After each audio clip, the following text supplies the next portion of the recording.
بيكمل كنور أونلاين تي في ميجرا مجديد كجن شانل ما غوريجن بي سبسكرايب كو بيروانتن كونن بك كلا لينك كي بك غويتش كجن غواز بان وقتن كونن بك كونك ان مبانا نيوس غواز ما كي تور نكروديان من توغري ويكن ناصر كور غواز باي جن شان ولا كماندي de yana gwich kan kwaran kontin cha kwany ala kwarwich ken moy kumusto kama ka wargana ken ko chlo ina chate kamandanan chikene nyot kemen cha nyot bana ka gujamat kal ka li yana gwich goma nyurna ka bon ko cha lado en konya ba kwanyna brama nyur jo ramandanen noka kan guru bala gorwar gani ko ngaje war gana la liwati corruption ko bramo ro do moy ke medo dien mi cha gor na me cha lele oto kene di alto ko kor de bangwanen kon cha kwan ka payam de shop ko wal ngwan kene din kontin cha jago bichong jo nen to kene din kontin kuna la chung jogni ken kene di shop ke diech karo dien guch ramame ramkel akwar chunga de ne gujo kene de nyur jodo mo biya chune ne tana jodo ko nyuna jodo ko ba nga joto ramo mo chano ko ne ri to tone na me akel mi jangna ko to de queen de jelele gwa mitel corruption ko kwangana ko ramla kwer which rambelet did along bakalat je ramadan be mal non ka community kere chain mitega mi chiro la de kon guj gwa sa me top ke top ka tin content big nyodo to she can win ke she can mandalat ke she can lat ke lode di yen guj to kwar ko gende ten ba to la kwar wi ba do no kwar ko non cha gol kwan kan kwar content te kanete wan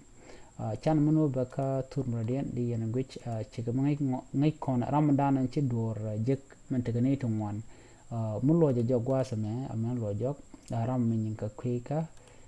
rama me kwika di na gwi gomo chan lo jo goman te karama te kane to wan ya rama me jaramadan ci ngada ci kan jaramadan ci ne jan bakal wi de jok kane de kon e chong jode mi nyono che na te ga dak jaramadan cha kam kwer da wich re wi kin nasir di na gwi ne dia nyuto kane de content ci chong jode di nga gwi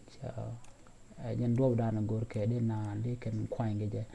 ko kwenye mo teleje corruption ke teleje dom de rande je mai ke je nyot ni yoto bran be mogwani jen be jalalet ko dom go ba kwanya ne ku kala da ngwa dan de shi one re ko ken langa ke aramumo o mi chare le ka gwa ka do ko ram kel ko ra jen ba bu yi rajo jala la lat ke je shi ne ideal mene ko ken bo chilo jen je technology ko to chiram mo che won che je ka chen ken bo ken nyam ken je bo de loy de badar te karam dan che je ko she bang ni to che ga je chi loy de te ka chi loy no dial che te bo ko ken content gor ko te de link ke de queen de jala let en queen me telere de korte re de tiel chimgien mo kam je ker ko mnyodo jaramadan en china chikalen di ne choguj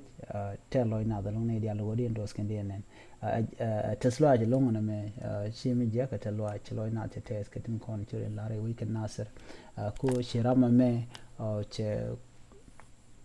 ci jaramadan be wech nasir be jarwach be ne dia buga de pinde ka jaramadan be goy kene je ga jaramadan be ka jek ne kenyam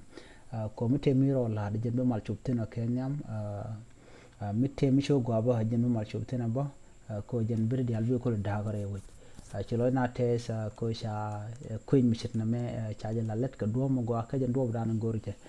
dumede so sudan dere wutin boko je lade me lo ladje non dio dere gwa de ni te chung jo randien munyono to ba ishu dako kan ne di al kan ka tiang ka ci kwenya me ki kwen gwena me cha kwanya lor den which ne dial tekaten kada de ni tekaten kada joy dial tekaten gorgo je balat ka domo gane jene ci ma domo je jennam mi jira mi jidit ke jen channel me gore jin bi subscribe ko bi riding kono ba non ka bi ke chwaje ki agwa ka lo den gorjo to deri Nyoak bon karwande ti kan war online deri ka Nyoak ne ko kien ko de ne de ko kien ten content ku channel mande kan najak ka de rwande ko kien to go ba to dong ba ling de yen ka ling ten gorja bana rwande lari ka tungna bu kon ka ling ka lodien biate kamal bye bye bye